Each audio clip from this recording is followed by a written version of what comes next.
Hello Pisces, Sun, Moon Rising, and Venus signs. Kamusta kayo? Sana po ay nasa mabuti kayong kalagayan. Welcome back po sa Star Tarot. Kung bago kayo rito, welcome din po kayo. Please subscribe, like, share my videos, and leave me a comment po kung nakaresonate kayo. Thank you. So this is your situation. Wow. Napakaganda. This is your challenge. This is your advice and this is your outcome. Ayan. So, Six of Wands. This is victory. Siguro galing kayo sa tagumpay. You know? Meron kayong trabaho, task, na na-accomplish nyo na, na-achieve nyo na yung goal ninyo. Kaya, you are successful. You know? Maganda rito kasi you will be on the spotlight, no? Nasa taas ka. Ibig sabihin nito, maraming nakatingin sa'yo, you're on the spotlight, sikat ka ngayon, there are a lot of people na nare-recognize ngayon yung inyong galing. You know, kinikilala ka talaga as a successful person, yung gano'n. Maraming pumapalakpak siguro sa'yo sa ngayon. You know, all your efforts are being rewarded dito. Kaya masayang-masaya ka. No? Talagang you're very proud of yourself dito na you are you end up very successful, no? So congrats. Yung challenge mo is High Priestess.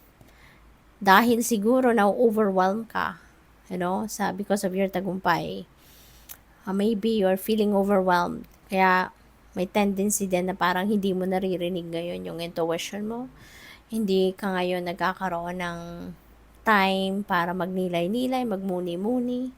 You know, kasi parang parang hype na hype ka, no? Ang adrenaline mo siguro, alam mo yun, yung parang nandoon ka sa overwhelming, no? Overwhelming ang pakiramdam ninyo. Kaya siguro, hindi ka, alam mo yun, hindi mo naririnig yung soul mo, hindi naririnig yung inner voice mo, yung ganon. So, in a way, parang distracted, no? Parang fragmented yung isip mo sa ngayon. Hence, maybe because of overjoy, no, na nararamdaman mo because of your tagumpay. So, Two of Pentacles is too many things, no, ang pinagkakaabalahan mo. So, maybe because talaga kaya nga hindi ka dito makapag-concentrate, hindi ka makapag-isip ng maayos, fragmented ang isip mo. Kasi there are so many things also that you are looking after. Marami pa siguro kayong inaasikaso, marami pa kayo siguro, aside from this tagumpay, siguro mayroon pa kayong iba pang, alam mo yun, sinisikap din na pagtagumpayan pa. There's so much things, no, on your plate siguro. Kaya parang you're here and there. Kaya ano kayo, fragmented, 'di ba? You're all over the place. Pwedeng ganoon. So, baka kailangan mo dito ng balance, no? You may need to bring the balance back in your life para maging sobrang matagumpay ka talaga. 'Di ba? Kasi kung eto literal na nag-succeed ka na sa kung anumang bagay, tapos magiging maayos ang lahat despite that, 'di ba? Magiging things are into its right places, then maganda magiging resulta, 'di ba? Mas marami kang pagtatagumpayan. Mas maraming bagay mapagtutuunan mo ng pansin na hindi mako-compromise ang ibang bagay kasi nasa balance ka lang, 'di ba? So your outcome is 8 of Cups. Ayan.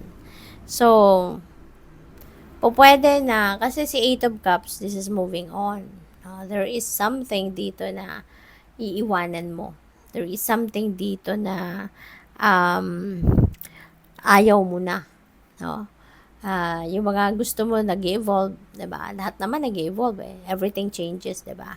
Kaya po pwedeng things are evolving dito at meron kang gustong iwanan. Meron kang gustong palitan. Meron kang gusto mo mag-move on from this because this is not yours or you're no longer happy or contented or fulfilled sa sitwasyon na to. Kaya, you want to move on. So, pwedeng, kung ano man ito, mga pinagkakaabalahan ninyo rito. 'Di ba? Because of this tagumpay, so siguro marirealize mo na, teka lang, nagtagumpay ako sa ginawa ko, so might as well mag-focus ako dito. 'Di ba? At kung ano tong iba na mga pinagkakabalahan mo na maybe energy draining, maybe hindi ka naman talaga or hindi mo naman talaga 'yun, hindi 'yun ang mga first priority mo, hindi 'yun yung mga nasa top priority mo. So pupuwedeng 'yun ang iiwanan mo na at baka magfo-focus ka na lang sa iisang sitwasyon dito, isang trabaho or negosyo or whatever, career na napatunayan mo na ang sarili mo. So pupuwedeng kung ano 'tong mga ekstrang bagahe na ginagawa mo or pinagkakaabalahan mo, maaaring 'yan ang iiwanan mo at magfo-focus ka na lang dito, 'no, sa kung ano ang pinagtagumpayan ninyo. Maybe you're just going to continue that. You're going to evolve, 'no, you're going to expand on that. So pupuwedeng gano'n. So tingnan natin kung ano pa, kuha tayo ng clarifiers, Pisces. And salamat, no, for being here. Thank you for subscribing. And if you haven't subscribed yet, subscribe na po kayo. Thank you. Six of Swords, you're definitely moving on. No? You're definitely moving on. So, siguro talaga, kung ano man ang bagay na pinagtagumpayan ninyo rito, ito na lang yung ito na lang yung pagfo-focusan ninyo.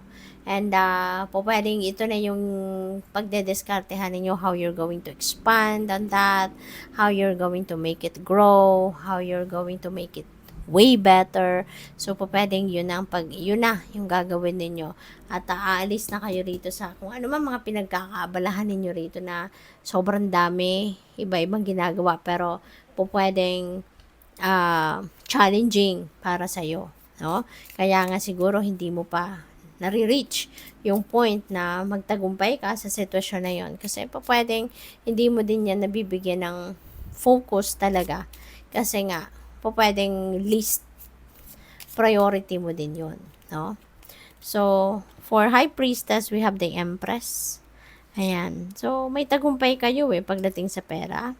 You are going to succeed in terms of money then. No? You're going to succeed dito sa kung ano man ang pagkakakitaan ninyo sa ngayon, no? Pwedeng magtagumpay kayo dyan. So, pwedeng yan ang magfo-focusan ninyo. So, with the Two of Pentacles, you have Queen of Pentacles. Ayan. So, pwede rin na kumikita din kayo dyan, pero not as much, no? Not as much as doon sa dito sa pinagtagumpayan ninyo. So, pwedeng ganun. Kaya, pwedeng i-give up nyo yan. Kasi, maaaring mayroong mga bago din dito na dadating sa inyo na oportunidad na pwedeng link dito sa dati nyo ng pinagtagumpayan. Kasi, yung success ninyo na yan, whatever that is, ang pinagtagumpayan ninyo, that could attract more things or more opportunities, no? Na pwedeng merong mag-offer sa inyo ng partnership, pwedeng merong mag-offer sa inyo ng makipag-collaborate sa'yo, yung ganon. So, pwede na yung mga opportunities na magbubukas dito is dahil dun sa tagumpay, no? Na nakuha mo recently. So, we have Page of Swords. Ayan. So, mayroong mga impormasyon dito. Maraming balita, detalye, impormasyon na pwedeng dumating sa'yo na pwedeng makatulong yan, sa mga next endeavor ninyo. Maring mga impormasyon yan na makakatulong sa iyo na makapag-diskarte kayo na mas maganda, mas mabuti, no? Sa kung ano man ang susunod na pagkakaabalahan ninyo. Ano man ang susunod na ipuput up ninyong negosyo, yung mga ganon, or anong path ang next na tatahakin mo. So, we have generosity. Ayan. Siswertehin kayo kasi mapagbigay din kayo, no? 'Di ba? The more you give, the more you receive.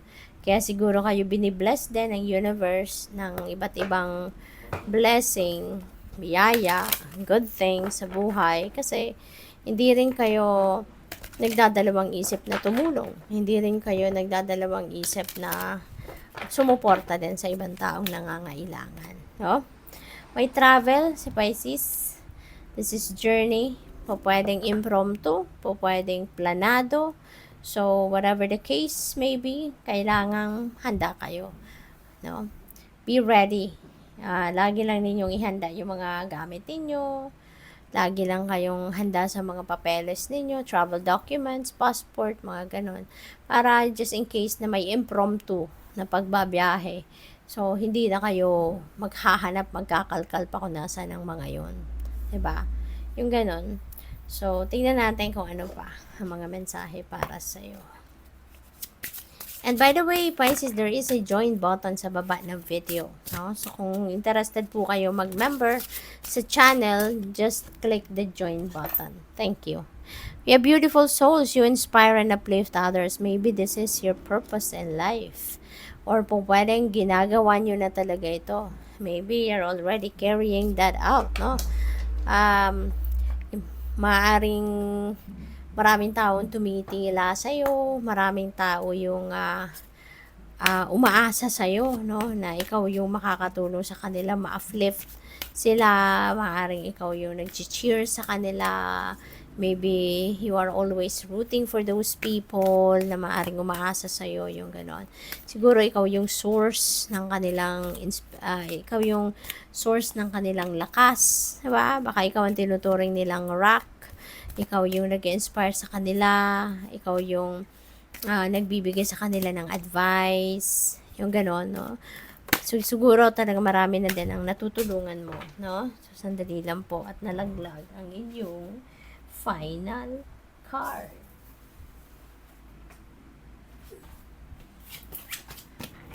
Ayan, so follow your dreams. Ayan, so it's never too late.